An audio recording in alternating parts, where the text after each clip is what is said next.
En estos días, a propósito de que estamos conociendo o se está conociendo en el Senado, en las cámaras legislativas, el nuevo presupuesto para el 2026. El proyecto de presupuesto fue depositado ya. Las personas, los dominicanos pueden entrar y descargarlo desde la página de la Comisión de Presupuesto Nacional y analizar cuáles son los gastos, que eso es precisamente una de las cosas que hablábamos. Un tema que se menciona mucho aquí, y usted puede estar o no de acuerdo, es el tema de los salarios de los funcionarios públicos, cuando se habla de recuperar el dinero con relación al tema de la indexación. Pero a nosotros se nos olvida que el salario de los funcionarios no solamente incluye a la gente que trabaja en el Senado o en la Cámara de Diputados, sino también que puede incluir a todo aquel que trabaja en el territorio nacional, que tiene algún empleo del gobierno.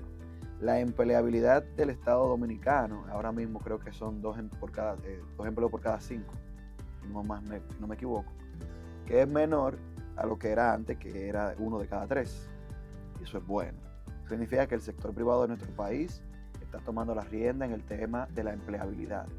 Pero todavía tenemos un gran número de personas, del 30 al 40% del territorio nacional, que trabaja en el Estado.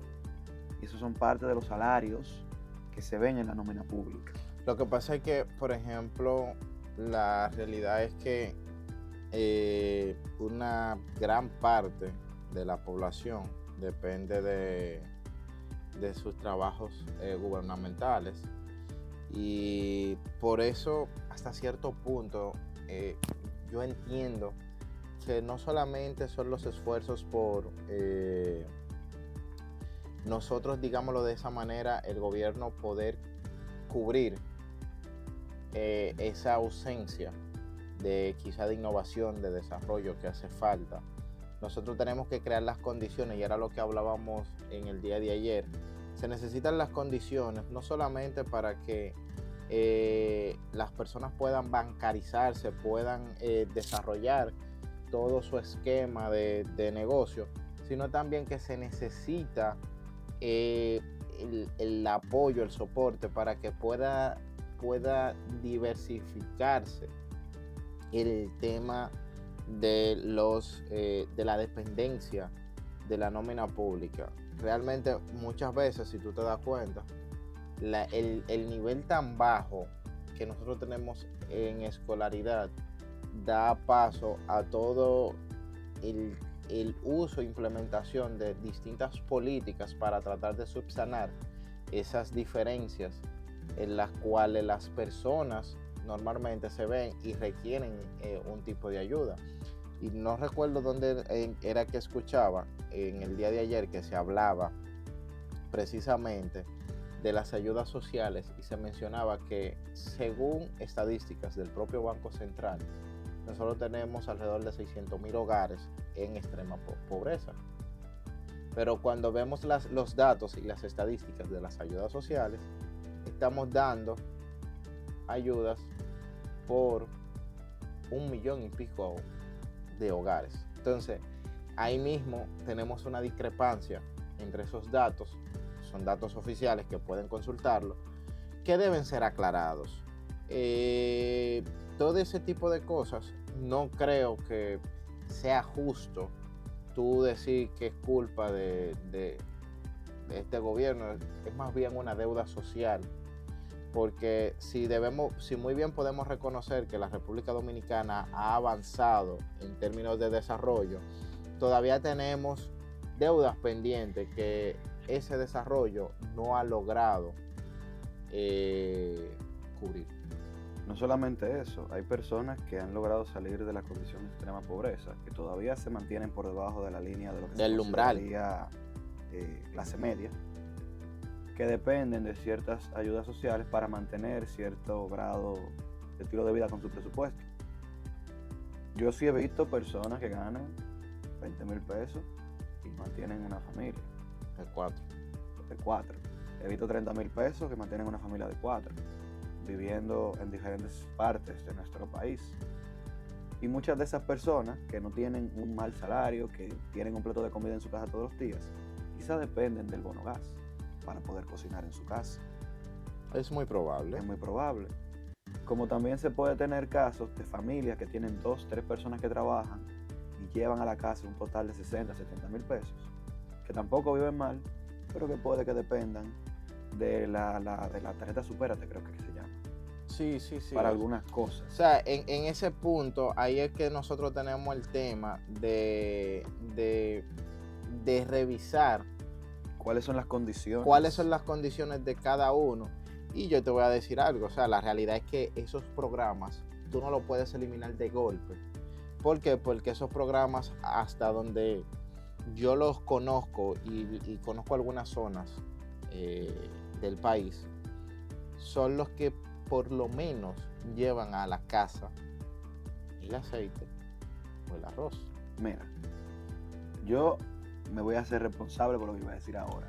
Yo, Marcos Lluveres, creo que las ayudas sociales son necesarias para que una sociedad sea saludable, se vuelva saludable, crezca.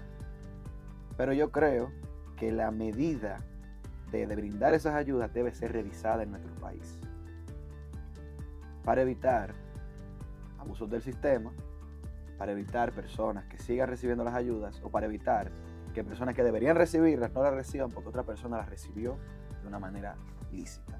Y el mejor caso es el tema de SENASA. ¿Cómo tú me vas a decir a mí que una persona que tenga el SENASA subsidiado va a comprar un medicamento y digan que no tiene dinero del medicamento? Una gente que ese año no fue al médico. Eso es un subsidio que se está dando para que esas personas que quizás no tienen la condición de tener un seguro privado tengan un seguro bueno. Que te voy a ser sincero, la mayoría de la gente en este país preferiría tener el SENASA contributivo hasta hace poco. Pero hubo actores, una fila de actores que aprovecharon cualquier fallo en el sistema y sacaron un provecho y dejaron aquello. Se gastó ese dinero y una persona dejó de recibir esa ayuda. Sí, Eso es el tipo de cosas que hay que revisar. Y eso es un tema que, digámoslo así, que son vulnerabilidades del sistema, que es un tema de que ya es un tema procedimental que no nos toca a nosotros, quizás más que esperar que las partes o la parte encargada de perseguir en este caso haga su debido proceso y dé con los encargados de esto. Pero sí, ese tipo de fraudes son de las cosas que hacen que en estos momentos se cuestionen el tema de las ayudas. Recuérdate también en pandemia la situación que hubo con las tarjetas Supérate. Entonces son varios incidentes que hemos tenido que no podemos culpar directamente al gobierno, pero sí ponen en relieve las vulnerabilidades de nuestros sistemas en cuanto al tema del manejo de la información, en cuanto a la necesidad de tecnificar todos los procesos. Y yo creo que aquí es donde nosotros tenemos que, como ciudadanos, ser veedores de los servicios que se prestan, estar pendientes, no solamente interesarnos en un tema porque es un tema que le conviene a mi color favorito de partido o me conviene, sino ser ciudadanos cívicamente responsables en cuanto a esa parte. Yo creo que cuando nosotros logremos ese nivel de madurez y que podamos sentarnos en la mesa del diálogo para poder buscar soluciones reales que conlleven a un desarrollo de política de Estado, de continuidad, nosotros vamos a tener un verdadero cambio en cuanto al sistema. Y eso yo creo que en todas las sociedades es importante, porque yo no puedo iniciar hoy un proceso y cambiarlo, y si no para vista de esos cambios bruscos. Nosotros tenemos Estados Unidos. Hoy inician por un tema de cambio de paradigmas y de no ponerse de acuerdo como sociedad. ¿Qué tenemos? Más de la mitad del gobierno cerrado.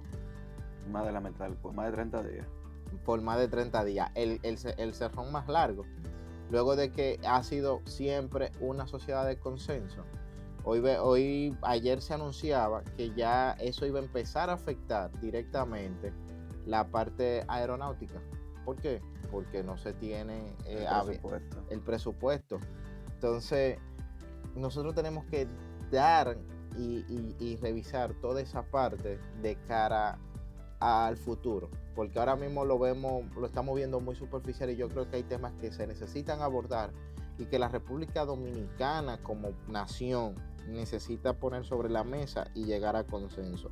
El tema fiscal de sostenimiento de los ingresos del gobierno no debería ser un tema para nosotros durar tanto tiempo hablando de lo mismo. Hablando de los mismos, tener los mismos problemas, no tener soluciones definitivas y concretas, cuando tú tienes países, por ejemplo, que son más pequeños que nosotros, pero su crecimiento ha sido bastante exponencial. Un ejemplo es Singapur. Siempre, y hemos hablado de Singapur aquí en varias veces, Sí, en varias ocasiones, ocasiones. pero Singapur es un ejemplo propio de voluntad y de continuidad de programas, que es lo que nosotros necesitamos. Nosotros tenemos gente brillante, y tú lo sabes, porque a pesar de las deficiencias que muchas veces nosotros pudiéramos detectar como profesores catedráticos, nos damos cuenta que cada día más los chicos con los que nosotros estamos interactuando son genios. Y tienen más facilidades que nosotros en su tiempo. O sea, dejo este mensaje antes de irnos para la pausa, pero cuando Lizardi y yo, el mismo Joan, estudiábamos en la universidad, la capacidad de poder recolectar información que teníamos era limitada comparada a la que tienen los jóvenes de hoy en día, y muchos de esos jóvenes realmente lo aprovechan. Deberíamos tener un país que tenga las facilidades o el atractivo para que esos jóvenes al graduarse se queden e inviertan su talento aquí, en lugar de tener la fuga de cerebro que estamos teniendo todo el tiempo.